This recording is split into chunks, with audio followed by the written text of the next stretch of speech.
So I'm going to look at two types of customer journeys. One is going to be the linear funnel, and I'm actually going to spend some time and go into some detail on that one and just say, like, there's some things that you can still learn from this, even though you might actually want to pivot to a nonlinear funnel when you might want to actually talk about the customer journey that you or your clients might have to run a successful business. So the first start of the nonlinear funnel, everything sort of works in these cycles and loops. And you roll through. Am I aware of this business? No. Back through. Am I aware of this business? No. At some point, maybe I come up high in a search result. Maybe I'm served an ad and I have an impression on that ad. Somehow I become aware of that business. But even if I was served an ad, doesn't mean I'm just aware of it for all time. I might easily forget that. We live in an age where we're looking at advertising and marketing almost every second of every day, and we're desensitized to it. So you might actually have to serve that impression multiple times to generate that recognizability and awareness. Second stage is all about customer acquisition. This is really the idea of, if I am considering to purchase, will I purchase from you? Will I purchase from one of your clients? And the third and final stage is what this whole pillar is about, is the retention phase. And this is that idea that once I did buy, did I enjoy it enough to go back through into the consideration phase and buy again? And this really is the magic of monthly recurring revenue. And if I'm happy enough looking at my credit card statement each month and saying, yeah, I got pinged for that app again, but I'm happy about that because I love that app, or I love that service, or I love whatever it is that I'm getting, I'm going to continue to go through that loop over and over and over and over and drive that recurring revenue. Now, we could go into a huge amount of detail of how you could use this nonlinear customer journey backbone to actually talk about how you're going to provide strategies for your clients. And we could do the same thing for how you're going to actually provide strategies within your own business. But as I said, I wanted to sort of maybe even stand up for the traditional funnel, and it might not even be one that you'd use. You can certainly decide what works best to close business with clients and what works best to retain them. But I'm just going to throw through this traditional example. And it begins with the customer, of course. This is about customer experience. And for those in the audience that are very keen, you know that this is actually a story about us. We're all customers. Every single one of us in this room is a customer. Now, those that have your laptops open, those that have your phones out, what app are you on? Just yell it out to me. Don't be shy. Just yell it out. What are you on right now? Slack? Gmail? Google? Asana? Whether you really intended to or not, you just had an interaction with a brand. And that interaction, by and large in 2019, can be measured. This is the foundation of measuring experience. Now, brands aren't just some, lumbering things in the universe. They're sophisticated. They make amazing promises.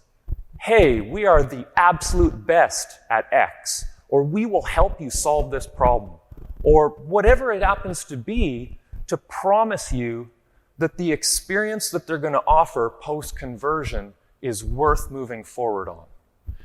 Of course, they have to target the right customers, timing, all kinds of things is in there, but this is really the start of a good backbone within a traditional funnel. Now, to make a promise, there's all kinds of different channels that one might touch, and it depends on the type of company you are and who it is that you're trying to serve. So selecting your channels of where your eyeballs are is a huge part of the strategy. But on the experience side, you've got equal as many channels. It's not just about using your product. What happens when somebody actually, gives a call to your business? What happens if somebody looks for some support? What are all these different channels, and everything about that shapes the customer's experience and their perception of your brand. Now, a customer doesn't just go mashing into all these channels at the same time, falling over and just, paralyzed by it. You break your channels up with different intents and purposes. And this is where you can still use the linear funnel to sort of segment that data and start dropping some certain things in different silos. And every single one of these channels is for the primary purpose of taking your target demographic and transitioning them into an advocate for your brand. Now, the linear funnel where it breaks down is that you actually want to continue to do this and create these types of loops from it, but it's still a good educational piece if you're dealing with someone that doesn't really understand marketing and advertising. Now, when you actually measure your journey, of course, again, it's probably going to look more like this, and people will lumber around through different phases and things, and that's okay, but it shouldn't stop you from trying to remove friction and optimize some of these paths, whether on the acquisition and retention parts of your whole customer journey.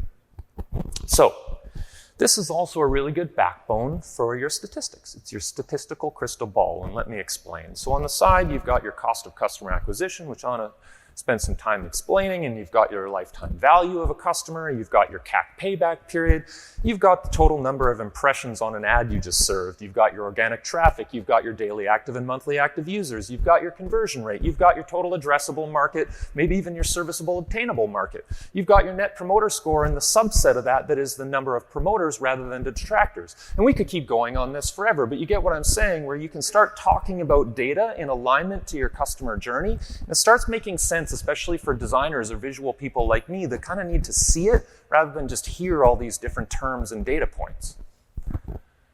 So, how can we actually use this to close business with an SMB client? Well, this is just one possibility, and I'd actually really like, I'm going to put a call out there, if someone has a really great pitch of how they use customer experience to close business, I'd like to hear about it, because I want to start planting the seeds, how we evolve our platform, going to how Business Center has evolved.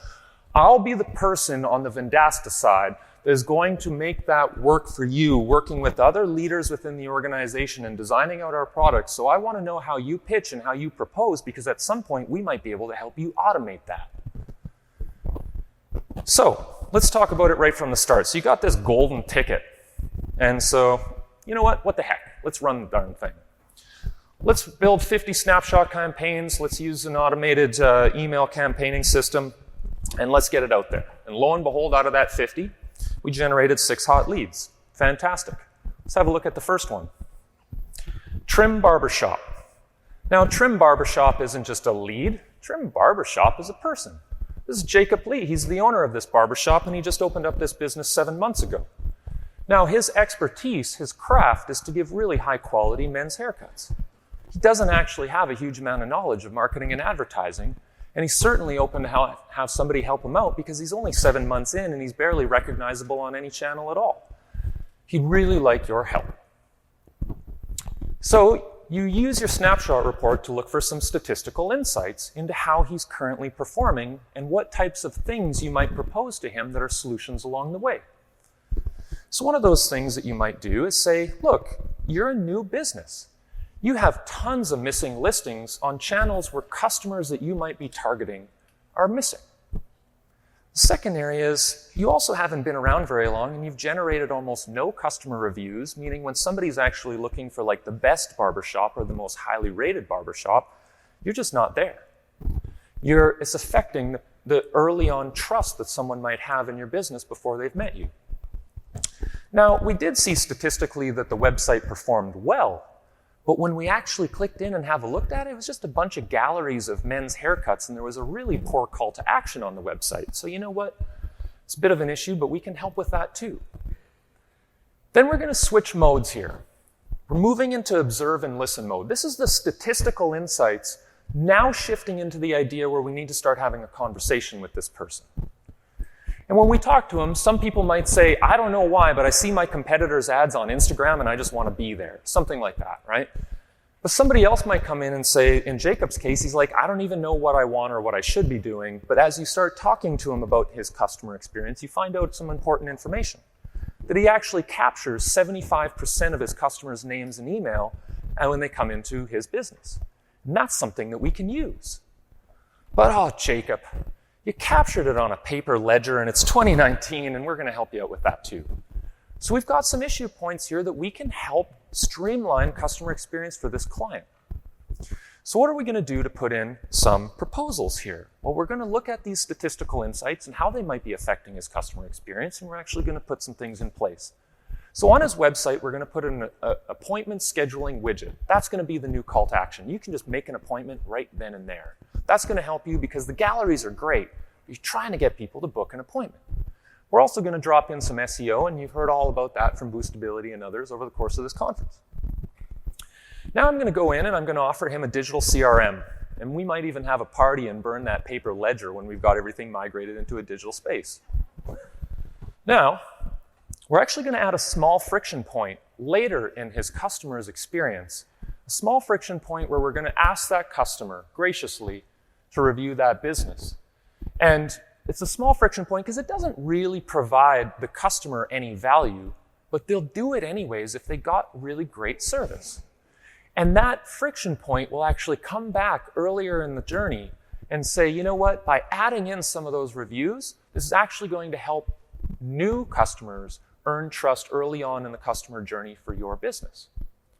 And lastly, we're going to sync the accurate data on popular listing sites. And you've heard again from some of our vendors in this very room how this can be done, especially for a new business like Jacob's, where he's really not listed anywhere at all. So what you're doing here is you're proposing solutions, certainly not like some level of product dumping, right? Now we're going to measure the outcomes. So on the website, we're going to look at the total conversions. We're going to look at the conversion rate. And we're also going to look at some SEO rank on some keywords that Jacob should care about. Secondly, we're going to look at the total number of customers we generated for this client in the digital CRM. Third, we're going to look at both listing accuracy and presence. Because yes, you should be on every single source where your customers might be looking, and it's so automated and quick to do that nowadays. But you also need accurate information, so if someone needs a phone number, they can find it. And then lastly, we're going to go through and talk about the reviews that were generated. So we're going to look at both the total review requests that we've sent, and from that, how many total reviews we've created for this customer and the average rating over time. So now we can start putting in some really great solutions into place for this client. And best of all, we can provide reporting. And it's really, if you're spending a lot of time hodgepodging a bunch of data together, again, we talk about I'd like to automate things for you customers in the future. This has also been a major initiative since my first day at Vendasta, was to automate amalgamating a lot of this data, because we've seen the reports of copy, paste, screenshots, whatever, and at some point, we just want to take that work off your hands. So this is sort of the backbone process. And again, it might even be listed in a linear way, but you can go right back up to the top, maybe 6 months later, maybe a week later, maybe however long you decide to do it, and go right through it again and look for new statistical insights. Maybe you've solved problems, but now there's new problems to solve. And so it's not just sell and forget. It's about continually understanding how this business is changing and how you can continually serve them over time.